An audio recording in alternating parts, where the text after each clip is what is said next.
What if everything you worked for, your blood, your sweat, your tears, the very land you called home, was quietly, secretly, taken from you? And what if the person responsible was the one person you were supposed to trust above all others? This isn't the plot of a suspense thriller. This is the real-life, jaw-dropping, heart-shattering story of Amy Roloff. You know her as the beloved matriarch of Little People, Big World. The strong, cheerful, resilient Amy. But behind the smiles and the curated TV moments, a storm was brewing. A legal and emotional earthquake so massive, it would redefine her family, her future, and her trust. Today, we're pulling back the curtain on the lawsuit that shocked TLC fans to their core. The moment Amy Roloff discovered, not from her family, but from the cold, hard truth of paperwork, that the Roloff farms, her farm, the heart of her entire adult life, had been secretly sold. From under her feet. This is a story of betrayal, of big money, of family business gone horrifically wrong. Buckle up. Because the truth is stranger and more painful than any fiction.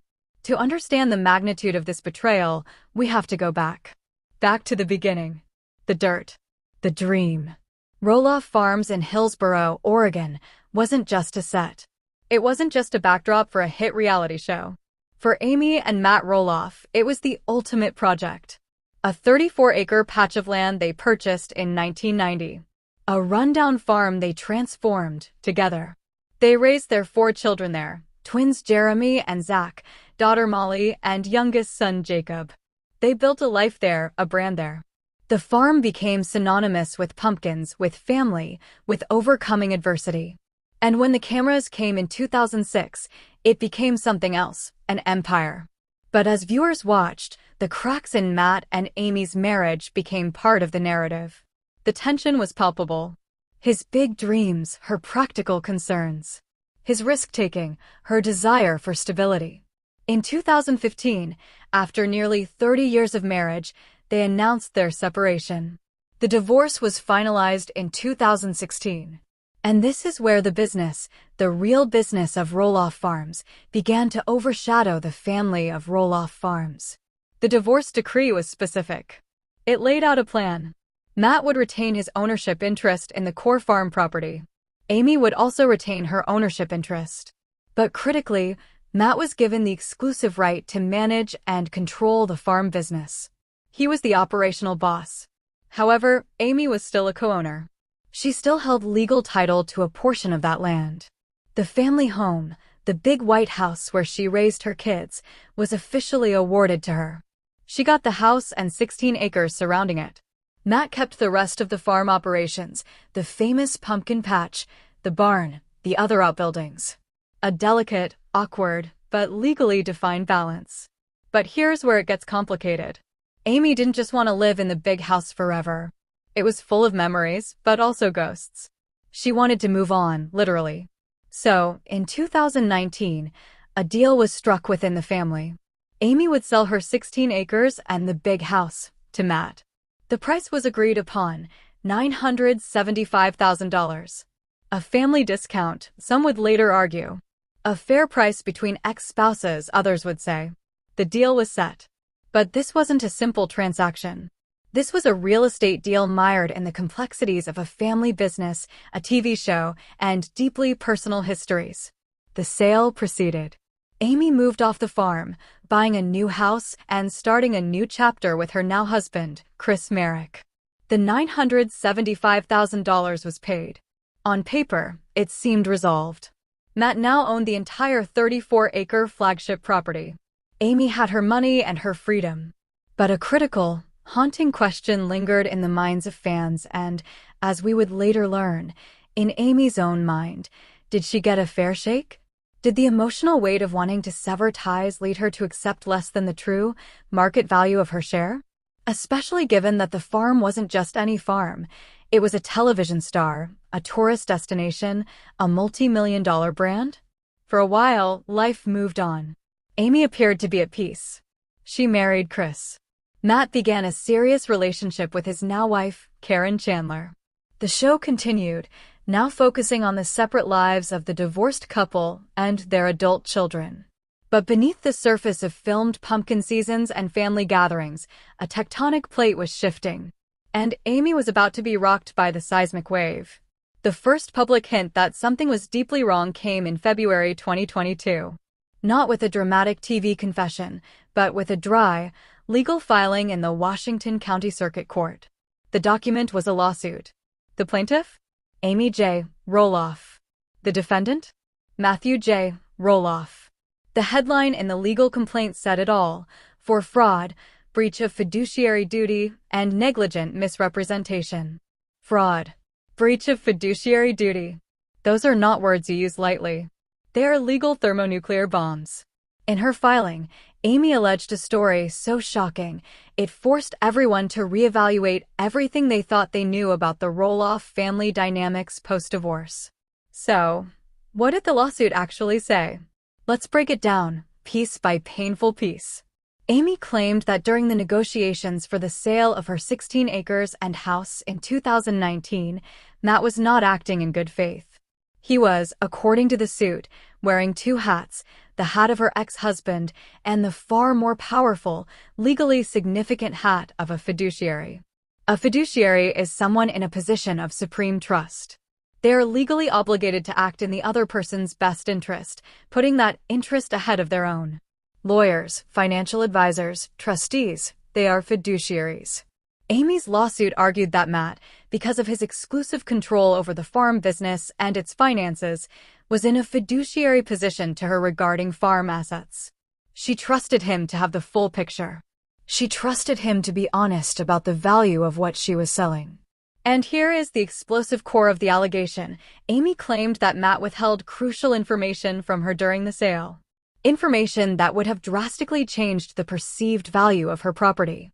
The lawsuit alleged that Matt was, at the very same time he was negotiating to buy Amy out for $975,000, actively engaged in secret talks to sell the entire 34-acre farm to a third party.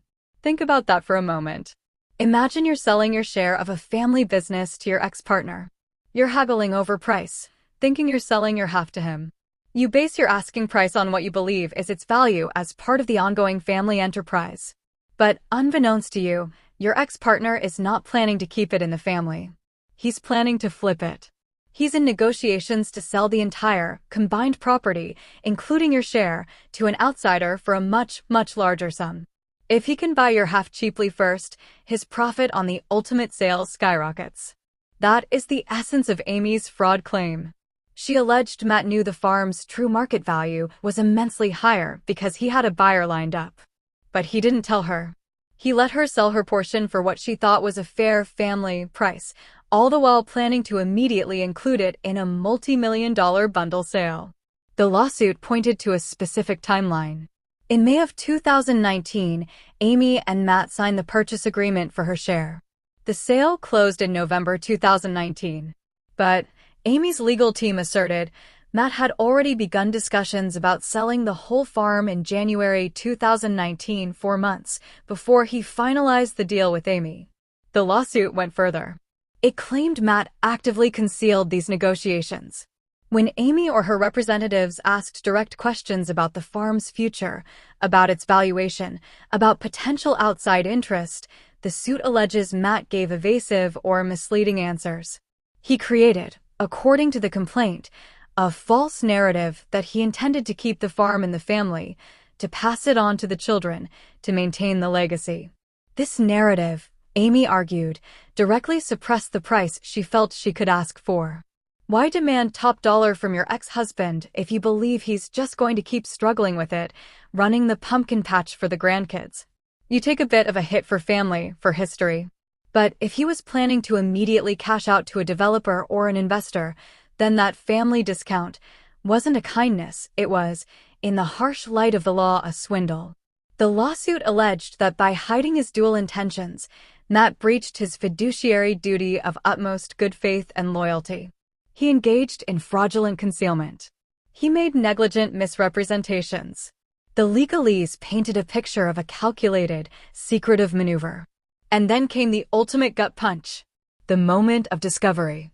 According to the narrative built by the lawsuit, Amy didn't find out from Matt. She didn't find out from her children.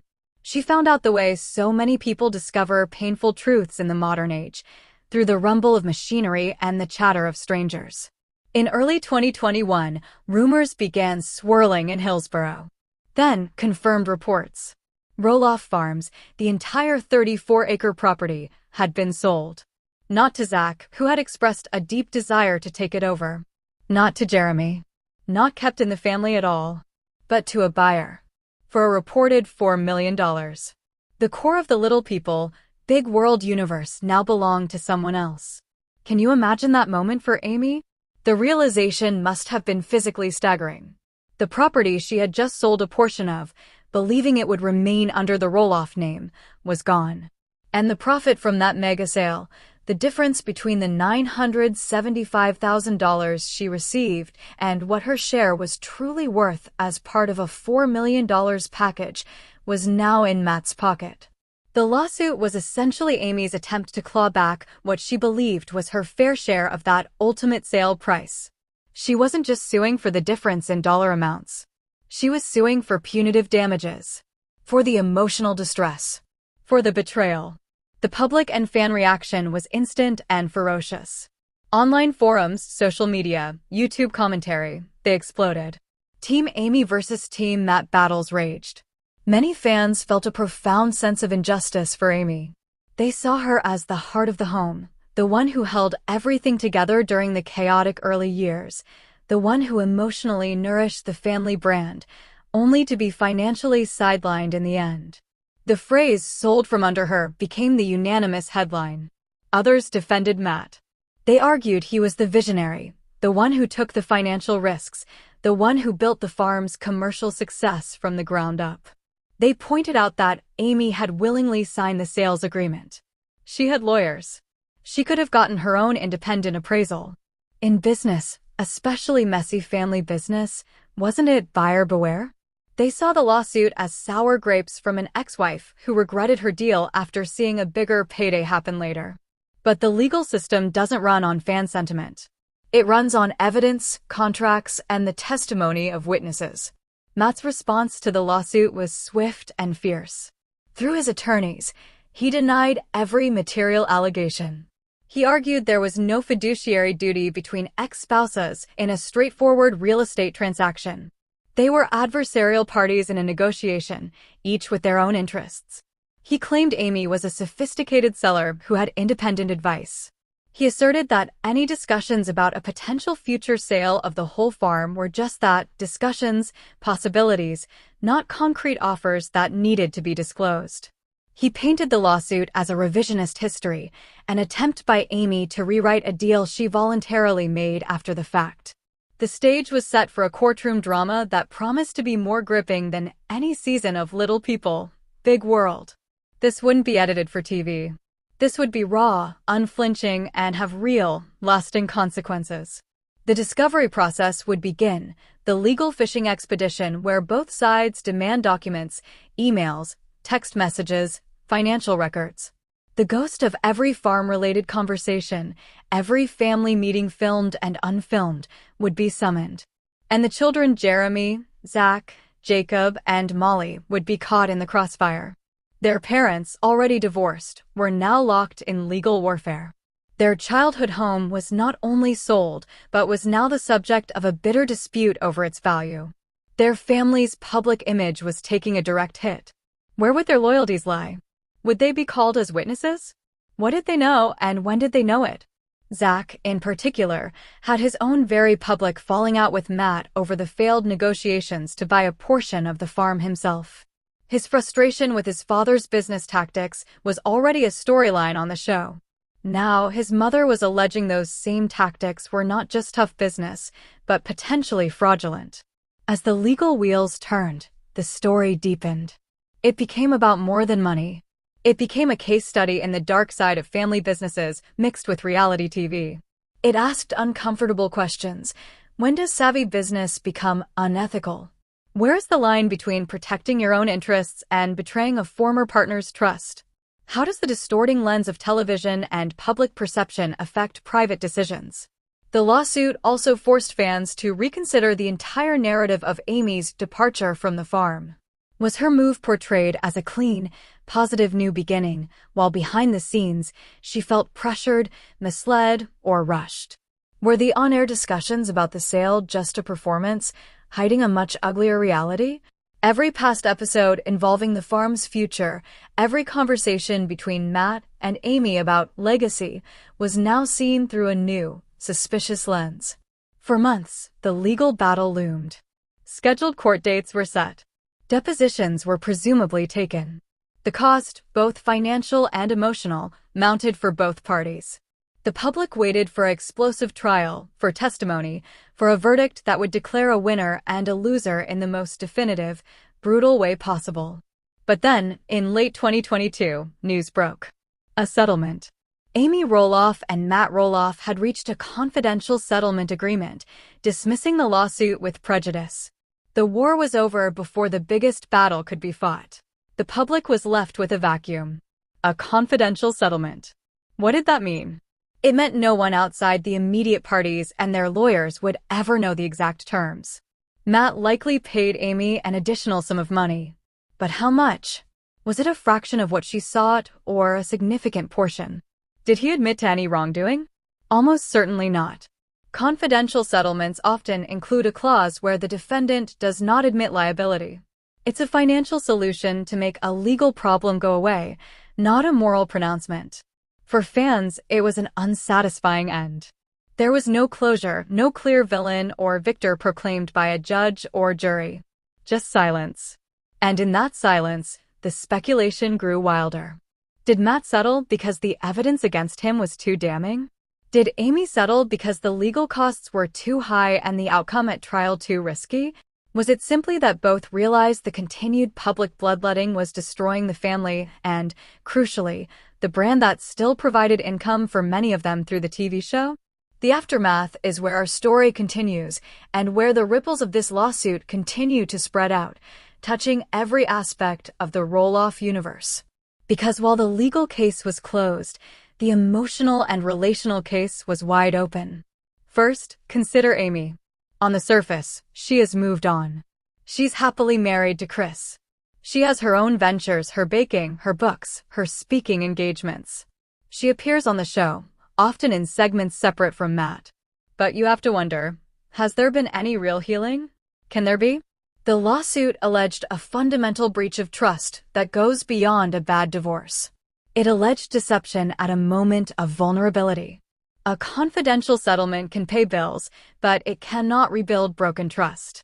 When family gatherings happen, weddings, births, holidays, the undercurrent of this history must be palpable. Is the interaction purely for the cameras? Is there any path to genuine forgiveness? Then, there's Matt. He now owns a new, smaller property, a farm he calls Roloff Farms 2.0, or Project Phoenix. He's building again, dreaming again, with Karen by his side. The sale of the original farm gave him the capital for this fresh start. But at what cost his relationships? His dynamic with Amy is, of course, shattered beyond repair. But what about his children? The lawsuit painted a picture of a man capable of ruthless business calculation. Did that perception seep into his children's view of him? Zach's relationship with his father remains famously strained, centered on their own failed business dealings over the farm. Jacob has been openly critical of the reality TV life and has distanced himself. The lawsuit didn't happen in a vacuum. It was the climax of years of accumulating resentment and perceived inequities. The show itself, Little People, Big World, became a meta-narrative.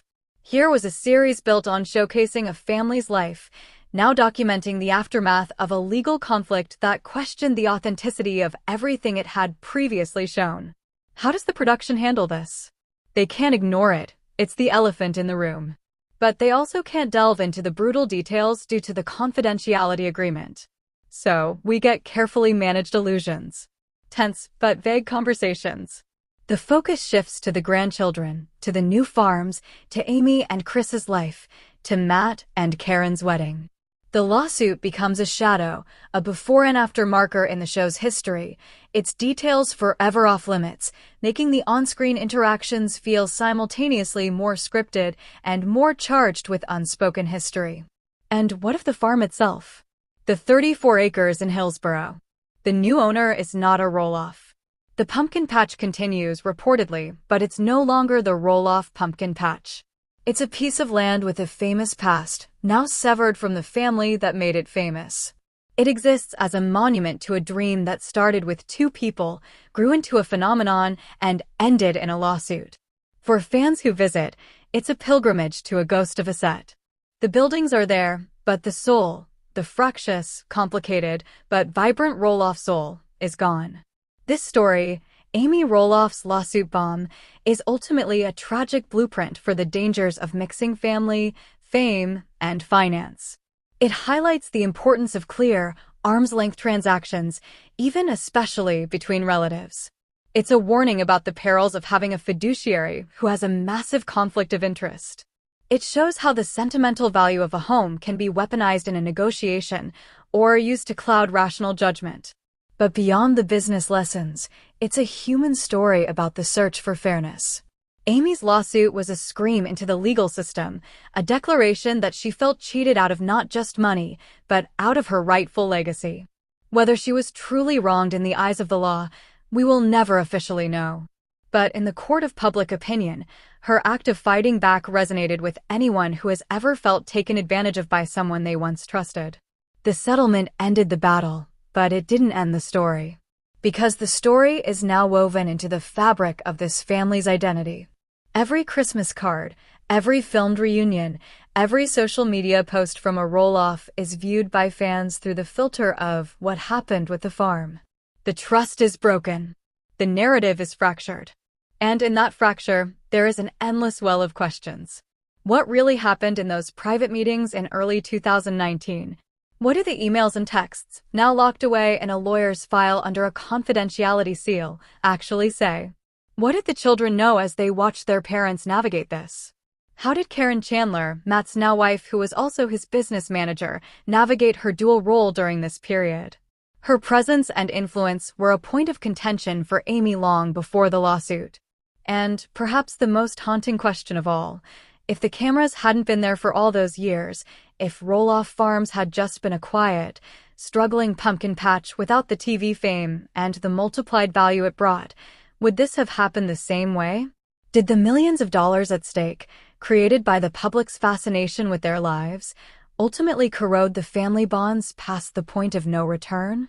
The legacy of Amy Roloff's lawsuit is a cautionary tale that continues to unfold on our television screens every season.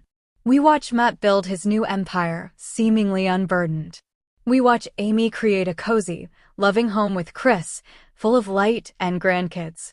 We see them interact at family events with a strained politeness. The show must go on. The business of being the Roloffs continues. But the truth of what happened, the full, unvarnished, painful truth, remains locked in the vault of a confidential settlement. It lives in the quiet moments off camera, in the memories that Amy carries, in the calculations Matt made, and in the space that now exists between parents and their children. The farm was sold. The lawsuit was settled. But the story of betrayal, money, family, and fame, that story has no ending. It simply becomes the foundation upon which the rest of their lives are built, a hidden fault line that rumbles softly beneath every happy scene, every pumpkin picked, every new chapter begun. And as we watch, we are left to wonder, in the high-stakes game of family business and reality television, can anyone truly win? Or are they all, in some way, just selling pieces of themselves, bit by bit, until the original picture is gone, replaced by a settlement agreement and a smile for the camera? The documents are signed. The money has changed hands. But the questions remain. And they always will. This has been the deep dive into the lawsuit that redefined a family and a franchise. A story where the clickbait headlines barely scratched the surface of the pain, the complexity, and the enduring mystery. The sale of Roloff Farms was more than a real estate transaction. It was the end of an era and the beginning of a rift that may never fully heal. And it serves as a permanent, public record of what can happen when the line between family and business is not just crossed, but obliterated. But our investigation doesn't stop here. Because to truly understand the fallout, we need to turn our attention to the next generation. The children Zach, Jeremy, Molly, and Jacob were not just bystanders in this drama. They were heirs to a legacy that suddenly vanished, pawns in a negotiation they didn't control, and witnesses to a parental war that split their world in two. Their reactions, their choices, and their own tangled relationships with the farm and their father's business practices form the next crucial chapter in this ongoing saga. The lawsuit may have been between Matt and Amy, but the collateral damage, the real, lasting impact, is most visible in the lives of the Roloff children. Consider Zach, the son who seemed most destined to take over the farm. For years, the show's narrative arc was who will get the farm. Zach, with his young family and his clear love for the property, appeared to be the frontrunner. He and his wife Tori envisioned raising their 3 children there, continuing the pumpkin season tradition. But negotiations with Matt broke down, very publicly on camera. Zach claimed the terms were unreasonable, the price was too high, and the emotional toll was too great.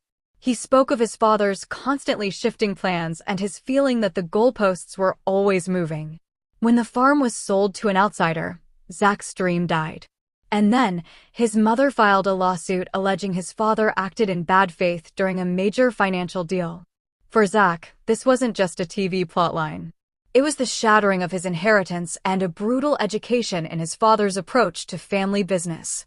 The strain is visible. He has moved to Washington State, physically and emotionally distancing himself from the epicenter of the conflict. His interactions with Matt on the show are minimal, often tense, and loaded with unspoken history. Zach represents the dream of continuity that was lost, and his journey is a direct consequence of the financial and personal maneuvers that led to Amy's lawsuit. Then there's Jeremy, the other twin. He, too, was once in the running for the farm. But his path diverged. He and his wife, Audrey, have built their own brand behind the scenes, with a focus on marriage, faith, and rustic living. Their ambitions seem to outgrow the confines of Roloff farms. While Jeremy expressed interest, his vision may have clashed with Matt's controlling nature. In the wake of the lawsuit and sale, Jeremy has remained somewhat more diplomatic, but he has also carved out a life distinctly separate from his father's empire. He represents another path, the child who walked away from the family business, perhaps seeing the writing on the wall before the final, dramatic collapse. But the lawsuit still affects him. It's a stain on the family name, a source of public gossip, and a rift between his parents that he must navigate. His silence on the matter is perhaps more telling than any statement. It speaks to a desire to rise above the fray, to protect his own young family from the toxicity, but also to the impossibility of truly escaping it. Molly, the daughter, chose a path of near total privacy. She is rarely on the show anymore.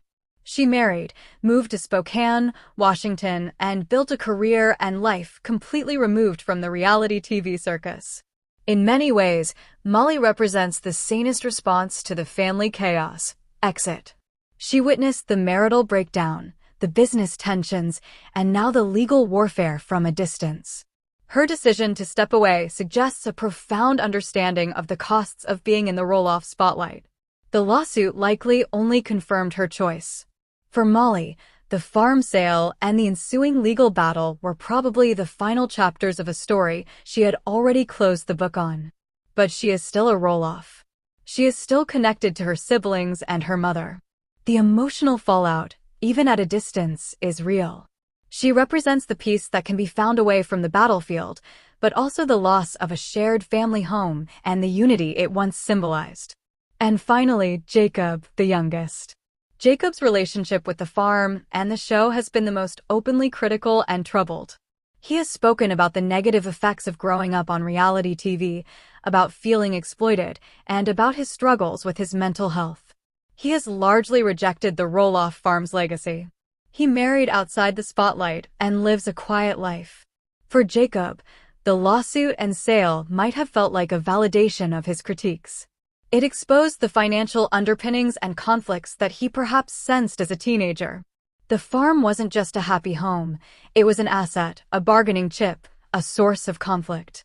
His journey is one of deconstruction and rebellion against the very system that made his family famous. The lawsuit, in its stark allegations of hidden motives and profit-seeking, likely reinforced his decision to forge a completely different path, one defined by authenticity away from cameras and contracts. So, the children are scattered, geographically and emotionally. The central homestead that was supposed to hold them together is gone, owned by a stranger. The lawsuit between their parents created a legal and moral chasm that they must all tiptoe around. Family events are now logistical and emotional minefields. The show continues to document their lives, but the foundational myth, the family farm, is no longer theirs. They are building their own myths now on new land, in new states, with new boundaries. This generational fallout is the true, long-term cost of Amy's lawsuit bomb. It wasn't just about Matt paying Amy more money. It was about the irreversible alteration of a family's destiny. The dream of Roloff farms being passed down for generations, of grandchildren running through the same fields their parents did, is dead. It was replaced by a confidential settlement and a diaspora. But the story still doesn't end. Because the business of Roloff continues. Matt is building his new, smaller farm. He and Karen are the new faces of the Roloff Farms brand, albeit on a different parcel of land. He is creating a new legacy, one that he controls completely, without the complications of co-ownership with an ex-wife or the expectations of inheriting children. Is this his phoenix rising from the ashes of the lawsuit? Or is it a monument to the family he fragmented in the process? Amy, meanwhile, has her own brand. Amy Roloff's Little Kitchen, her books, her speaking tours.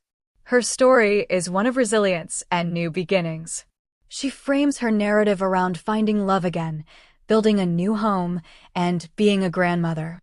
But the lawsuit is the shadow chapter, the part of the story she likely cannot discuss in detail, but which informs her hard-won independence. Her settlement gave her financial closure, but her public fight cemented her image as a survivor who wouldn't be silently mistreated. And the TV show? Little People, Big World is now in its twilight years, but it persists. It documents the aftermath. It shows Zach and Tori in Washington, Jeremy and Audrey on their property, Amy and Chris in their home, Matt and Karen building their new farm. It is a show about the fragments of what was once a whole. The lawsuit is the invisible catalyst for this entire new dynamic. The producers don't need to mention it directly.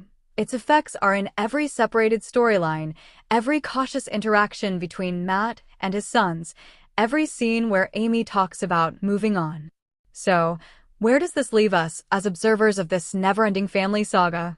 We are left with a profound lesson about the price of fame and the volatility of mixing love and money. The Roloff story is a modern American fable. It's about the allure of building something from nothing, the intoxicating rise of fame, the painful collapse of a marriage under that spotlight, and the bitter fight over the spoils when the dream curdles. Amy Roloff's lawsuit was the moment the curtain was pulled all the way back, revealing not just a family quarrel, but a stark, legal allegation of deception at the highest level of their shared enterprise. Whether the allegation was fully proven in a court of law is irrelevant to its impact. It happened. It was filed. It was settled. It exists in the public record as a permanent scar on the family's history. The farm was secretly sold. Amy felt betrayed and fought back. The family shattered into a new configuration. And life and television go on. But the echoes of that lawsuit bomb will reverberate for as long as the Roloff name is known. It is the defining, unresolved chord in the song of their lives, a dissonant note that never quite fades, reminding us that sometimes the biggest battles aren't fought on pumpkin fields, but in the silent, paper-filled rooms where trusts are broken and legacies are forever altered. And as the sun sets on another pumpkin season, not at the original Roloff farms, but on scattered pieces of land in Oregon and Washington, the question hangs in the air, unanswered and perhaps unanswerable. Was it all worth it? The fame, the fortune, the farm, the fight? Only the Roloffs themselves, in their private moments, away from the cameras and the clickbait headlines, can ever truly know what was lost and what, if anything, was saved. The settlement was signed. The checks were cut. The legal battle between Amy and Matt Roloff was, on paper, over. But as we've seen, in the world of reality television and family empires, nothing ever truly ends. It just evolves. The lawsuit bomb didn't just fade away into the Oregon mist, it became a permanent part of the ecosystem, a radioactive core around which every future decision, every new venture, every family interaction would now orbit. To understand where the Roloff story goes from here, we must look beyond the headlines and the court documents. We must look at the business of being a Roloff in a post-lawsuit, post-farm world. We must examine the rebuilding and the continued fracturing. Because while Amy and Matt retreated to their corners, the marketplace was watching. And the marketplace saw opportunity. The public scandal, the shocking allegations, the very public family breakdown, it wasn't just tabloid fodder. It was engagement. It was content. And in the economy of modern fame, content is the most valuable currency of all. Let's start with Matt Roloff, the man at the center of the storm. After the confidential settlement, what was his next move? He didn't retire. He didn't fade into obscurity. He did what Matt Roloff has always done. He built. He acquired a new property, a 19-acre plot not far from the original farm. He christened it Roloff Farms, much to the confusion of fans and, one can assume, the chagrin of Amy and perhaps his children. This was Project Phoenix, a rebirth from the ashes of the old farm and the legal fire that consumed it. But this new farm is different. It's not a family homestead built with a spouse. It's a venture built with Karen Chandler, his now wife and former farm manager. This is critical to understanding the new dynamic. Karen was not just a romantic partner during the divorce. She was intimately involved in the business operations of the old farm. She was present during the negotiations with Amy, during the secret talks to sell the whole property, during the lawsuit's fallout. Her loyalty was to Matt and to the business. To many fans, particularly those on Team Amy, Karen became a villain in the narrative, the other woman in both the marital and the business sense. So, when Matt builds Roloff Farms 2.0, he is building it with his most trusted ally, someone completely aligned with his vision and unburdened by the emotional claims of the past. This new farm is a clean slate. There is no Amy on the deed. There are no children with childhood memories in its soil. It is a business asset, pure and simple, controlled wholly by Matt and Karen. The pumpkin patch here is not a legacy, it's a franchise. The Roloff Farms name is a brand he owns, and he is deploying it on new land. On the show, we see the relentless energy Matt pours into this project. The construction of a new, smaller, big house, the building of barns, the planning of attractions. It's familiar, yet profoundly different. The driving force is no longer creating a legacy for my family. It's creating a profitable venture and a new life with my wife. The narrative has shifted from collective inheritance to personal enterprise. Every nail hammered, every fence post set, is a step away from the complicated, shared history of the original farm and the lawsuit that followed it. It is, in a way, Matt's physical and financial response to Amy's allegations. I am moving on. I am building again. The past is settled. But can the past ever be settled when you're on a reality show that trades on your past? This is the central paradox of Matt's new beginning. Little People, Big World still films him. And to make the show compelling, it must reference the history. It must show the tension. So, we see moments where Matt, perhaps genuinely, expresses sadness that his children aren't involved in the new farm. We see him trying to connect with Zach, with Jeremy, often with awkward, stilted results. The lawsuit and the sale of the original farm are the elephant in every room. Matt can build a new house, but he cannot build a new history. His relationship with his sons is the living, breathing consequence of the business decisions Amy took to court. Now, let's turn to Amy. Her path after the settlement is one of curated reinvention.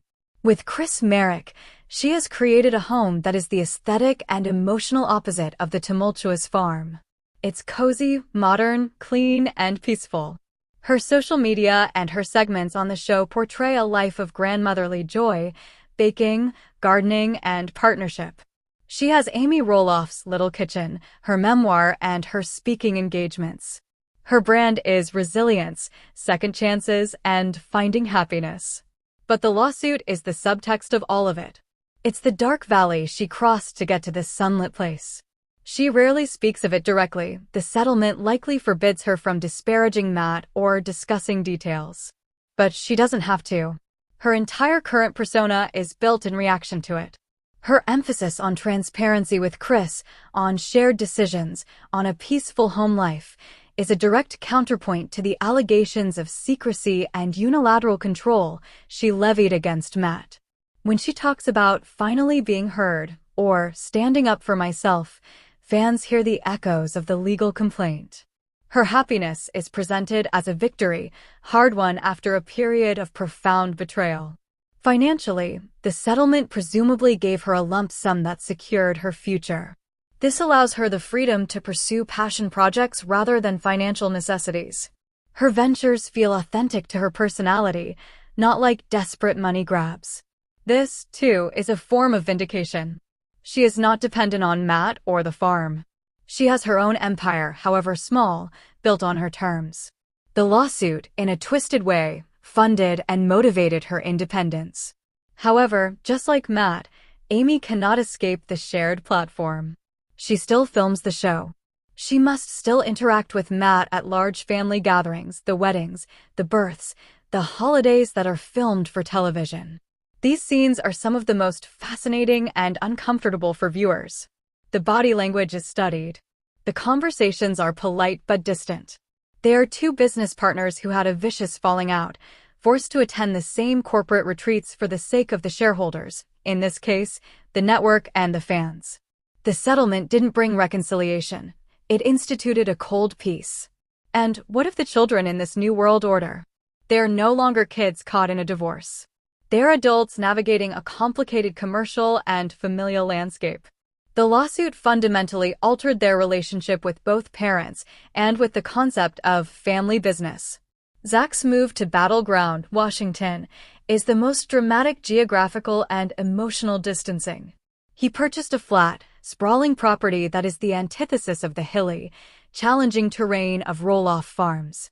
He has said he wanted land he could actually use and manage easily, a subtle dig at his father's imposing, difficult property. On his new land, Zach is building his own version of a family homestead, but it is a bare homestead, not a Roloff one. The legacy he is building is for his children, Jackson, Lila, and Josiah, but it is deliberately separate from his father's brand. His relationship with Matt is now a sidebar on the show, often discussed but rarely seen. When they do interact, it's about superficial things. The deep issues, the failed farm purchase, the lawsuit, the feelings of betrayal, hang in the air unresolved. Zach has said he seeks a functional relationship, not necessarily a close one. This is the language of boundaries, of someone who has been burned by the intersection of family and finance. The lawsuit between his parents validated his own sense of caution. He saw what his mother alleged happened to her. He believes something similar happened to him in his negotiations. For Zach, the lawsuit wasn't an isolated event, it was a pattern revealed. Jeremy and Audrey's path is one of brand independence. They have aggressively built, behind the scenes, into a multi-platform enterprise: podcasts, marriage journals, clothing lines, social media influencing. They leverage their Roloff fame, but have meticulously decoupled their income from the family's central assets. They live on a beautiful property they call the farm on Mendenhall, but it is theirs alone. They are, in essence, competitors to the Roloff Farms brand. They sell a lifestyle of rustic, Christian, intentional living that echoes the aesthetic of the old show, but is under their complete control. The lawsuit likely accelerated this strategy. Seeing the entanglement and eventual legal warfare between their parents over a shared asset would be the ultimate cautionary tale for a couple like Jeremy and Audrey, who prize control and narrative. They have chosen to be content creators, not co-owners. They engage